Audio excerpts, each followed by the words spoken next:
Ce chapitre sur la nature de la liaison chimique sera constitué de 3 parties. Une première partie où on verra la théorie de Lewis, une deuxième partie où on verra la liaison chimique en mécanique ondulatoire, et enfin une troisième partie où on évoquera quelques-unes des propriétés importantes de la liaison chimique. Donc la théorie de Lewis, avant de l'introduire, on peut dire quelques mots sur ce qu'est d'une manière générale une liaison chimique.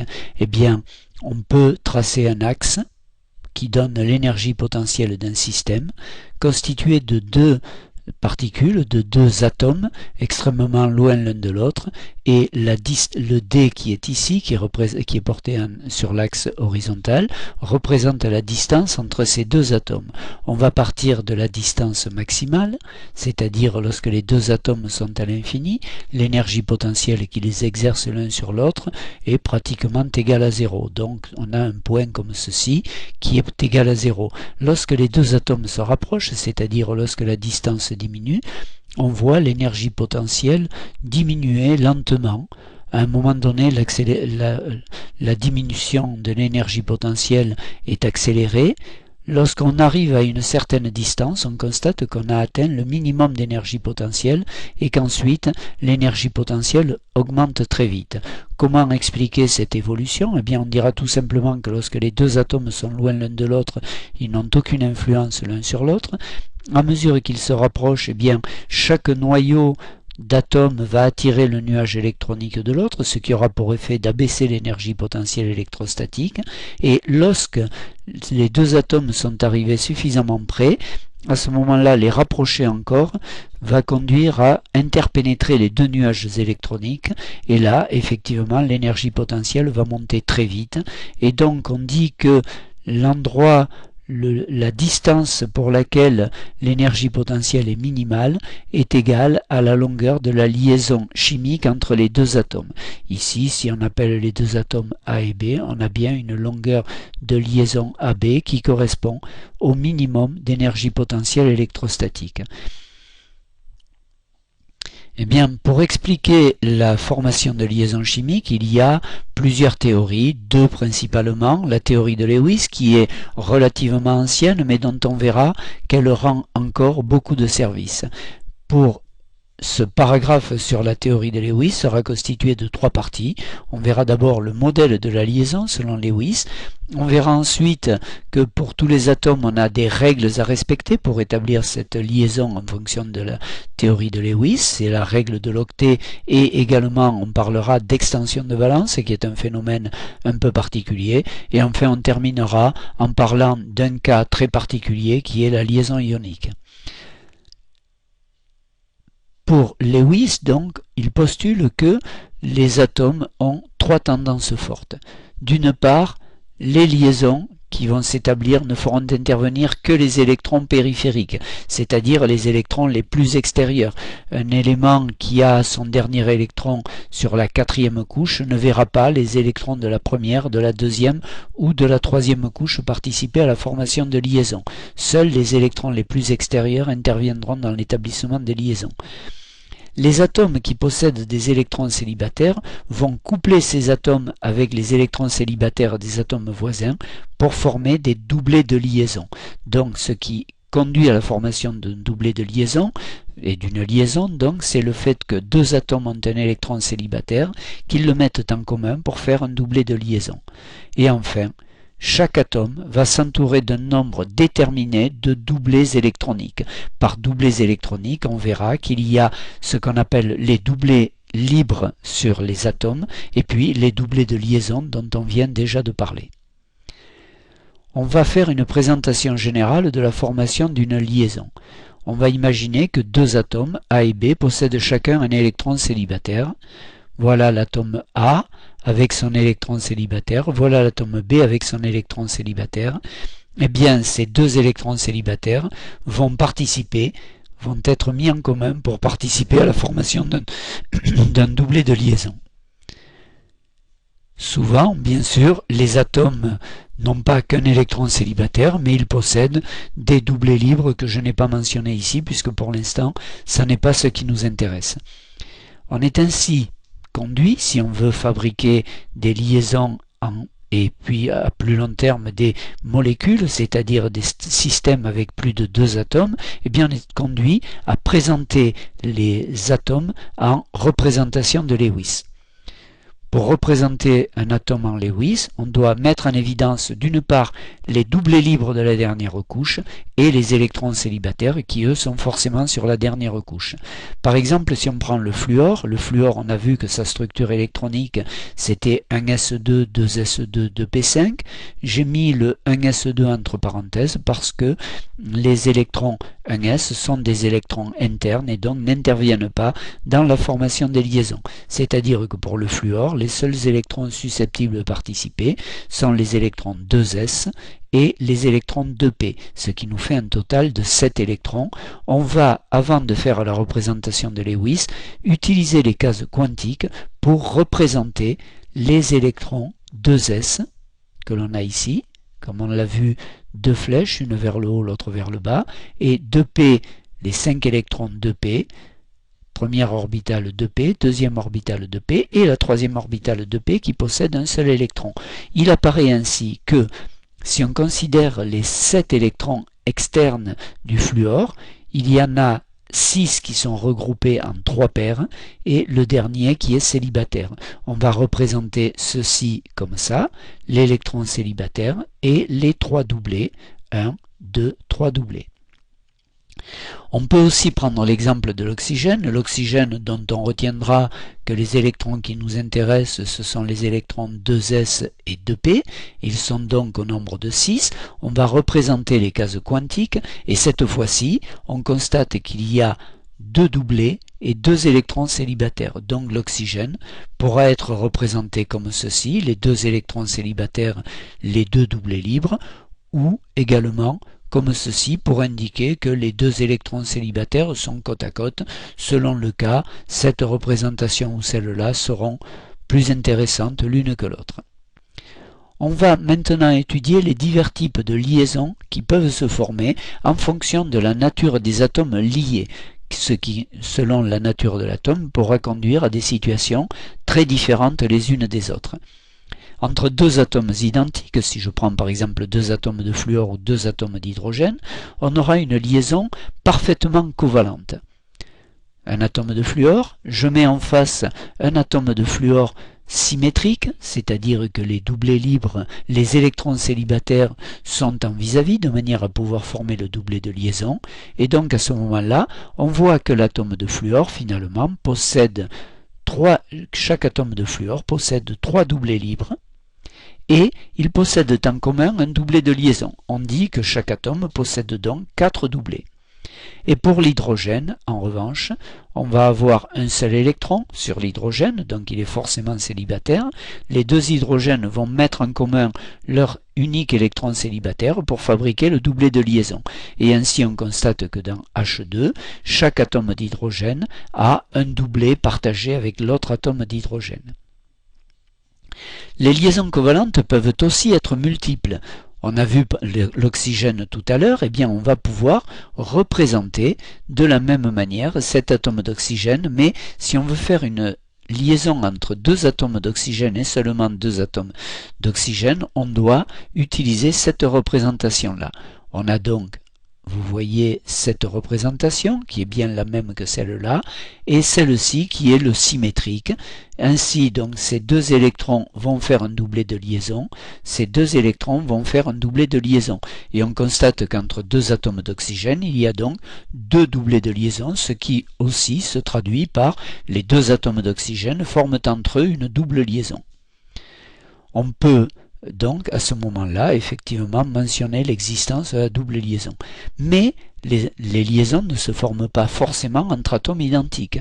Et lorsqu'on va avoir 2 atomes différents qui possèdent chacun un électron célibataire, on formera également une liaison covalente, mais cette fois-ci elle ne sera plus parfaitement covalente, on dira qu'elle est polarisée. Par exemple, entre H et F, 2 atomes qu'on a déjà eu l'occasion de voir, le fluor avec ses 3 doublés, son électron célibataire, l'hydrogène avec son unique électron célibataire, va devenir HEF avec un doublet de liaison ici. On constate ainsi que l'hydrogène a toujours un doublet de liaison commun avec le F, et le fluor a ses 3 doublés libres plus le doublet de liaison qui est commun avec l'hydrogène. En revanche, ce que l'on a déjà vu, c'est que le fluor est beaucoup plus électronégatif que l'hydrogène. Ainsi, le doublet de liaison n'est pas également partagé. Le fluor attire davantage vers lui le doublet de liaison que ne le fait l'hydrogène, ce qui revient à dire que, concrètement, le fluor, au départ, met un électron, il récupère plus que la moitié du doublet, ce qui revient à dire que, globalement, il a gagné de la charge moins. Ça n'est pas une charge moins totale, on dit que c'est une charge négative partielle, d'où on la note delta, et bien entendu, ce que le fluor a gagné en électrons, c'est l'hydrogène qu'il a perdu, et donc si le fluor a une charge delta moins, l'hydrogène aura une charge delta plus.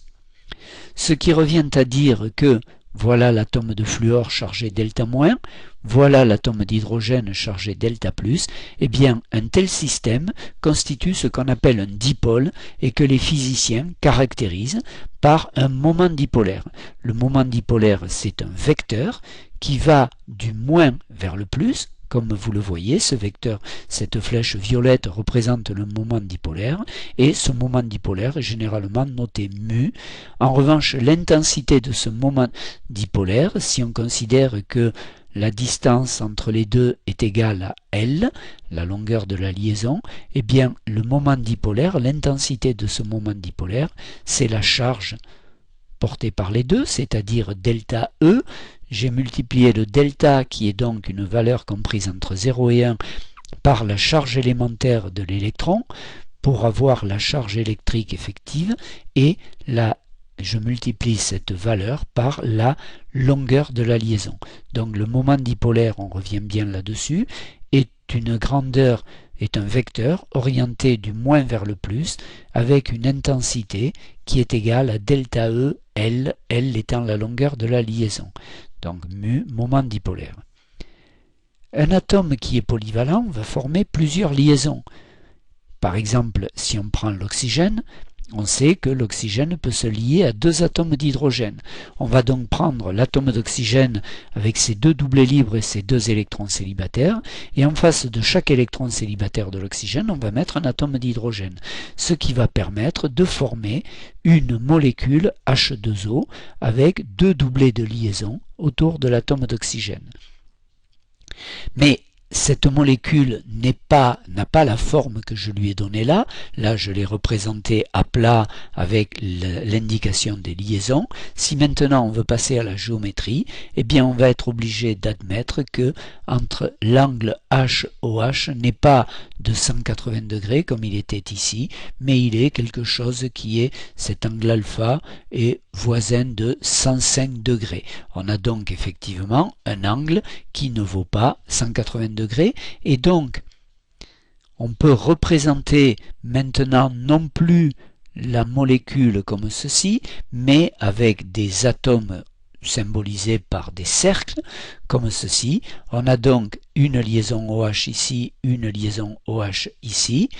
On a des moments dipolaires caractéristiques de chaque liaison, je les ai appelés mu-L, ils ont la même intensité mais ils ont des orientations différentes.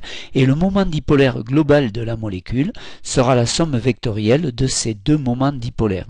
Je vous rappelle que pour faire la somme de 2 vecteurs, il suffit de prendre le premier vecteur et de venir placer l'extrémité, le début du second vecteur à la fin du premier, et la fin du second vecteur nous donne bien la somme vectorielle. Mu global représente donc le moment dipolaire global de la molécule d'eau. C'est donc la somme des 2 vecteurs mu L qui sont indiqués ici. Donc, ce qui revient à dire qu'on va pouvoir donner pour chaque molécule qui possède des liaisons, qu'elles soient très peu ou très polarisées, on va pouvoir donner le moment dipolaire global en faisant la somme vectorielle des moments dipolaires de chaque liaison. On va maintenant passer à une règle que vous connaissez déjà, qui est la règle de l'octet, et je rajoutais et extension de valence. En effet, chaque atome a pour caractéristique de s'entourer d'un certain nombre de doublets. En fait, la règle de l'octet qui vous a sûrement été présentée au lycée doit être revue et corrigée parce qu'elle admet de très nombreuses exceptions.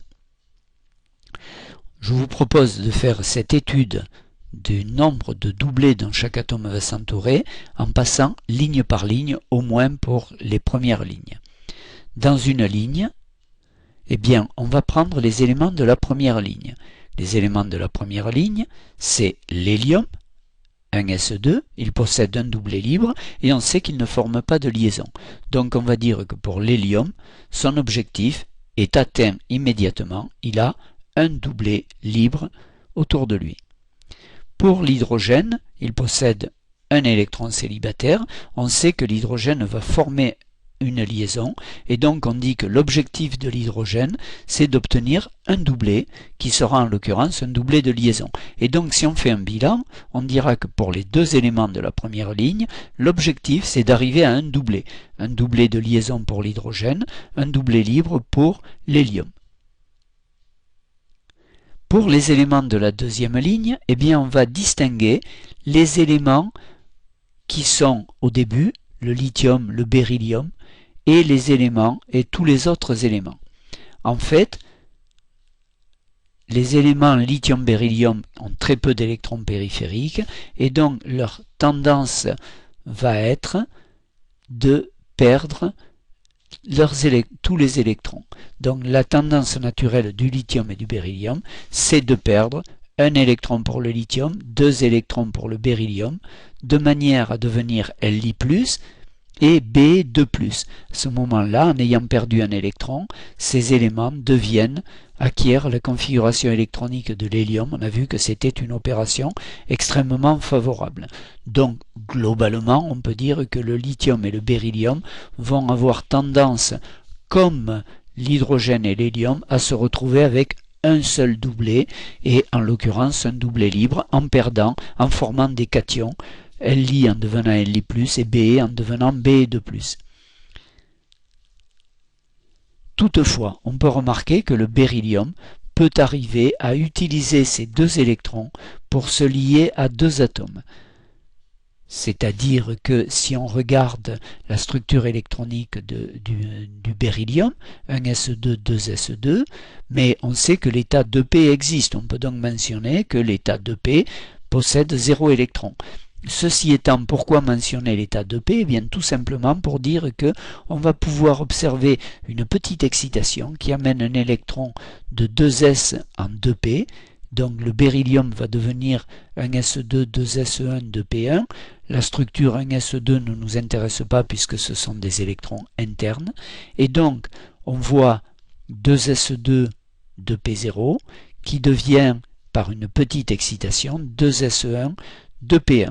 Et donc à ce moment-là, le beryllium se retrouve avec deux électrons célibataires, les voilà, et en revanche, ces deux orbitales sont vides, c'est ce qu'on appelle une lacune électronique, et comme on va voir par la suite que les lacunes électroniques sont extrêmement réactives, eh bien on doit les mentionner. Et donc sur le beryllium, on va mettre les deux électrons célibataires, et là au lieu de mettre des doublets libres comme on avait pu le faire pour l'oxygène, on va mettre deux lacunes électroniques.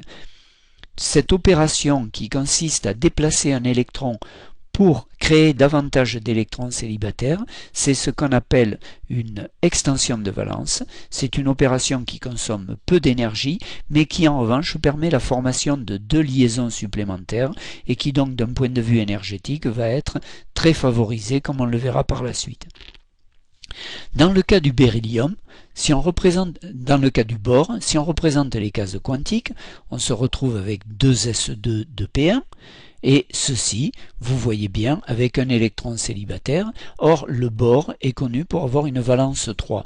Vous avez déjà compris que ce qu'il va se passer, c'est de nouveau le phénomène de l'extension de valence, c'est-à-dire qu'on va passer de 2s2, 2p1 à 2s1, 2p2, ce qui nous permet d'avoir 3 électrons célibataires.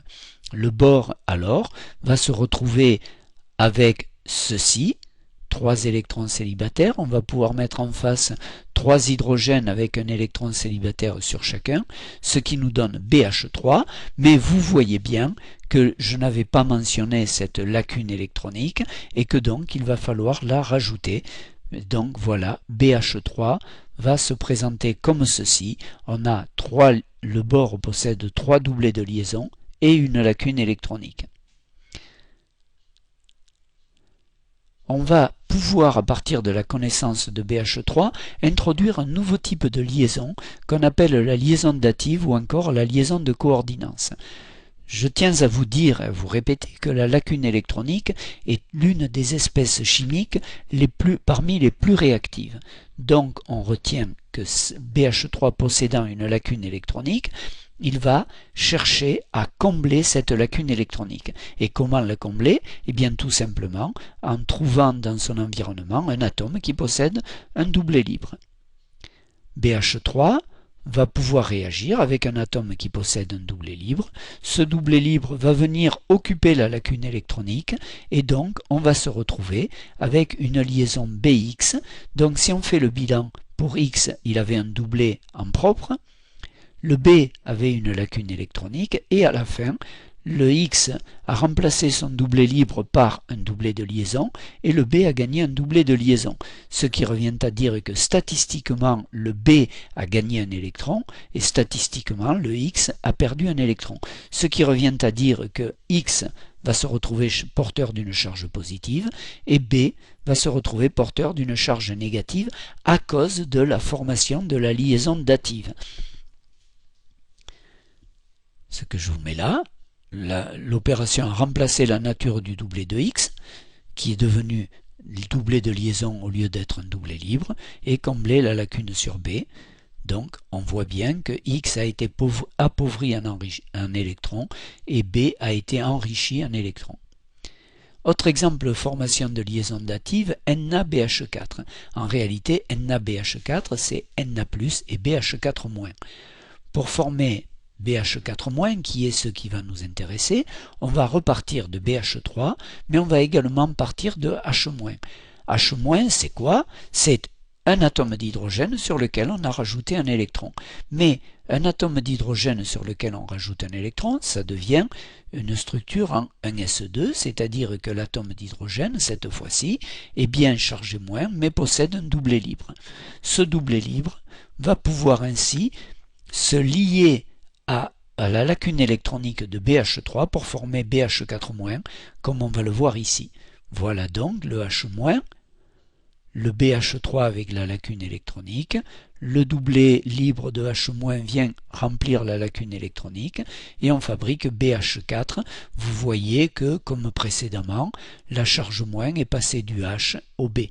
Ce que l'on retiendra ici, c'est que le H introduit a perdu sa charge moins, qui a été récupérée par B, et que les 4 liaisons BH sont indiscernables. En réalité, une liaison dative a effectivement une histoire de formation différente de la liaison covalente traditionnelle, mais qu'en revanche, une fois qu'elle est formée, on ne peut pas la reconnaître. Et si j'avais la possibilité de faire tourner cette molécule, je serais incapable ensuite de savoir laquelle est la liaison dative et lesquelles sont les liaisons covalentes normales. Ce que je vous ai mis là, une fois formée, la liaison dative se comporte exactement comme une liaison quelconque, qu'elle soit covalente ou polarisée. Autre exemple de liaison dative, on va prendre l'ion H+. L'ion H+, à l'inverse de H-, c'est un H sur lequel on a enlevé un électron. Et donc H+, présente une lacune électronique. Voilà, H+, avec la lacune électronique.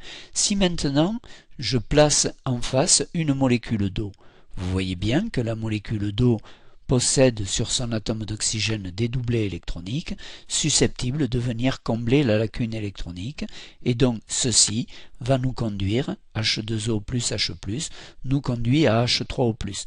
Vous voyez bien que cette fois-ci, c'est le l'oxygène qui récupère la charge positive qui avait été à l'origine introduite par le H.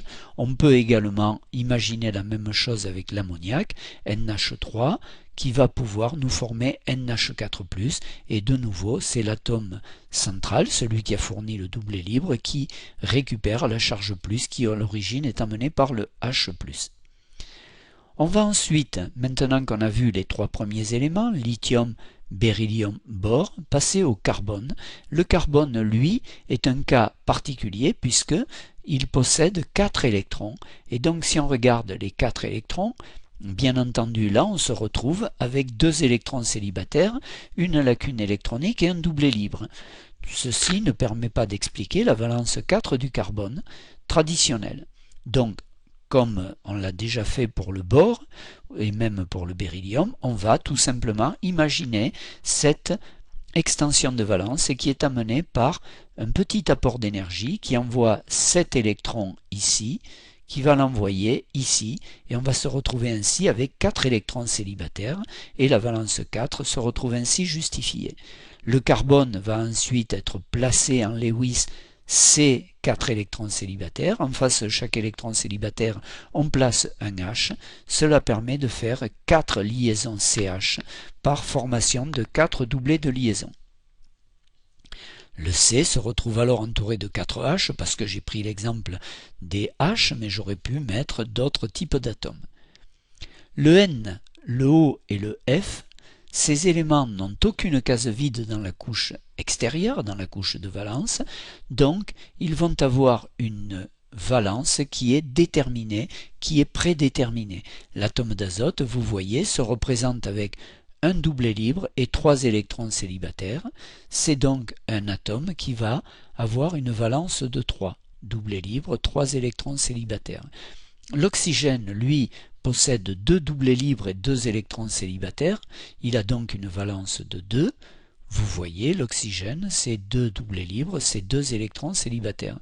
Et enfin, le fluor, qui possède 3 doublets libres, 1, 2, 3, 1 électron célibataire, et donc il va se retrouver comme ceci, les 3 doublets libres et l'électron célibataire. Vous voyez donc que le passage par les cases quantiques est une étape quasiment obligatoire pour représenter les atomes en Lewis ou en pré-Lewis si vous préférez. Le cas du néon, lui, est particulier puisque toutes ces cases quantiques sont saturées. Vous voyez, 2s2, 2p6, donc il n'a pas d'électron célibataire, il a une valence de 0 qui est tout à fait respectée, et d'une manière générale, on peut dire que les gaz rares, sauf quelques exceptions qu'on mentionnera en fin de cours, ne sont pas concernés par la formation de liaison. Le néon peut être représenté ainsi avec les 4 doublets de la dernière couche.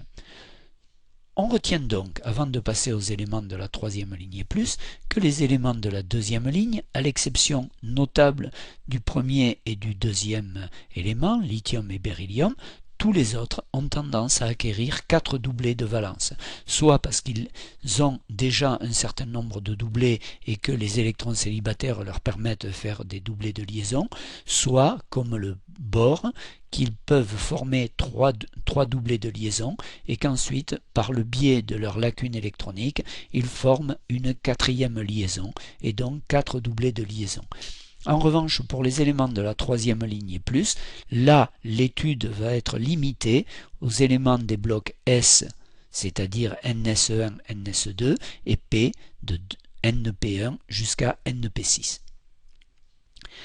Tous les éléments en NS1 se comportent comme le lithium. Ils vont perdre un électron pour acquérir la structure électronique du gaz rare le plus voisin. M devient M+, que ce soit le sodium, le potassium, le rubidium ou le césium, qui sont les différents métaux alcalins, c'est-à-dire les éléments dont la structure électronique externe est en NS1. Les éléments en NS2 se comportent tous comme le beryllium, c'est-à-dire qu'ils peuvent perdre 2 électrons pour devenir M'2+. Les éléments en NS2, NP1 vont se comporter tous comme le Bohr, c'est-à-dire qu'ils vont former trois liaisons après avoir donné lieu à une extension de valence qui les amène en NS1, NP2, et ils possèdent une lacune électronique qui va les rendre très réactifs vis-à-vis des atomes possédant des doublés libres. Les éléments en NS2, NP2 vont tous faire comme le carbone, c'est-à-dire qu'ils vont subir une extension de valence qui les amène à avoir une valence 4 et il n'y a pas d'autre possibilité. En revanche, de la même manière, les gaz rares sont en NS2, NP6 et ils vont rester comme ceci, ce qui les caractérise. Ils sont caractérisés par une quasi-totale inertie chimique. En revanche, on va passer séparément les éléments NS2NP3, NS2NP4 et NS2NP5 parce que ceux-là vont donner à partir de la troisième ligne un comportement différent. Ce que l'on peut retenir, c'est que pour que l'état D existe, il faut n égale 3, puisque cela permet L égale 2, c'est-à-dire l'existence d'un état D. Donc lorsqu'on va se retrouver avec un élément de la troisième ligne en NS2 NP3, troisième, quatrième ou cinquième ligne en NS2 NP3, on va pouvoir ajouter l'état D0, l'état D avec 0 électron. Si je prends par exemple 3S2, 3P3, 3D0. Eh bien, ceci, comme vous le voyez, offre de la place pour cet électron et permet donc une extension de valence. Extension de valence qui consomme toujours un peu d'énergie. Et vous voyez à ce moment-là apparaître sur l'élément en question 5 électrons célibataires. Par exemple, le phosphore, qui est 3S2, 3P3, va devenir 3S1, 3P3, 3D1 et va pouvoir ainsi former 5 liaisons. Alors, on retient bien que le phosphore peut soit former 3 liaisons, soit former 5 liaisons, à la différence de l'azote qui est directement au-dessus, qui lui ne peut former que 3 liaisons. Les éléments en NS2, NP4, j'ai pris comme exemple le soufre, 3S2, 3P4, 3D0. Donc 3S2, 3P4, 3D0. Vous voyez que vous allez avoir, si on le représente comme ceci, le soufre possède 2 doublés libres et 2 électrons célibataires. Il peut donner une première extension de valence, vous voyez, qui a amené 7 électrons d'ici à ici. À ce moment-là, on se retrouve avec un doublet libre et 4 électrons célibataires. Voilà le soufre en pré-Lewis tel que les cases quantiques le représentent. Et une dernière possibilité, c'est que cet électron vienne ici. À ce moment-là, vous comptez 1, 2, 3, 4, 5, 6 électrons célibataires, ce qui revient à dire qu'on va mettre l'atome de soufre, la lettre S, avec 6 points autour. Donc, les éléments de cette colonne, c'est-à-dire le soufre, le sélénium, le tellure et le polonium, qui sont tous au-dessous de l'oxygène, vont pouvoir exister liés de manière à former 2, 4 ou 6 liaisons. Et enfin, NS2, NP5, j'ai pris l'exemple du brome, 4S2, 4P5, voilà, 4S2, 4P5, 4D0, puisque l'état 4D existe. On peut imaginer, voilà comment apparaît le BR, j'ai placé 3 doublés, un électron célibataire. Je peux imaginer une première excitation qui amène 7 électrons ici, et donc vous voyez qu'à ce moment-là on a 2 doublés libres, 3 électrons célibataires. 2 doublés libres, 3 électrons célibataires, valence 3 pour l'élément. Une nouvelle excitation qui va nous envoyer 7 électrons en D. On se retrouve donc avec 2 électrons en S, 3 électrons en P, 2 électrons en D, c'est-à-dire un doublet libre et 5 électrons célibataires.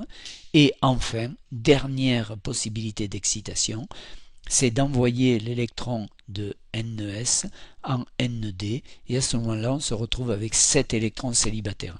Ce phénomène d'obtention de 7 liaisons autour du brome est totalement exceptionnel. Ce n'est pas quelque chose que l'on va beaucoup utiliser, mais en revanche, tous les autres peuvent exister et se rencontreront dans les molécules qu'on verra par la suite. Donc, globalement, dans l'absolu, 4 valences possibles, la valence 1 ici, la valence 3, la valence 5 et la valence 7 dont j'ai dit qu'elle était quand même un peu exceptionnelle. Enfin, on va parler de la dernière chose qui doit être vue dans ce chapitre, c'est la liaison ionique. La liaison ionique, ça va être un exemple extrême de liaison polarisée. On va prendre un exemple, c'est la formation de NaCl, dont vous savez tous que c'est en réalité Na+, Cl-. Le sodium, eh bien voilà sa structure électronique complète. J'ai mis 2s2 2p6 en rouge pour faire ressortir le fait que ces électrons existent. Les électrons en 1s ne nous intéressent pas, ce sont des électrons internes, totalement internes. Voilà à quoi ressemble le sodium, si je le considère en pré-Lewis, en mettant en rouge les 4 doublés libres de la couche 2s2 2p6, et puis l'électron célibataire en 3s1. Pour le chlore, lui, eh bien, j'ai écrit sa configuration électronique complète et j'ai mis en vert les électrons les plus extérieurs, 3s2, 3p5. On voit bien que le chlore, donc, c'est un doublé ici, 2 doublés libres ici et un électron célibataire. Donc, le chlore, c'est 1, 2, 3 doublés libres, un électron célibataire. Si on met en vis-à-vis Na et Cl, comme ceci, eh bien, ce qui va se produire, c'est que dans un premier temps, il se forme un doublet de liaison ici, mais le chlore est tellement plus électronégatif que le sodium qu'en réalité, ce doublet ne va pas réellement exister et le doublet qui normalement devrait être un doublet de liaison va être complètement accaparé par le chlore et donc le chlore transforme le doublet de liaison en doublet libre sur lui. Le sodium ne se retrouve pas avec une lacune électronique puisqu'à ce moment-là, ce sont les électrons de la deuxième couche qui apparaissent comme les électrons les plus extérieurs. Et ce que l'on peut remarquer, c'est que dans NaCl, on a Na+, et Cl-, on n'a pas de doublet de liaison entre les deux, ce qui maintient la proximité entre Na+, et Cl-, c'est tout simplement l'attraction électrostatique d'un anion par un cation et vice-versa. Il n'y a donc pas de doublet de liaison, comme je vous l'ai dit, puisqu'il est entièrement capté par le Cl à cause de son électronégativité très supérieure à celle du sodium.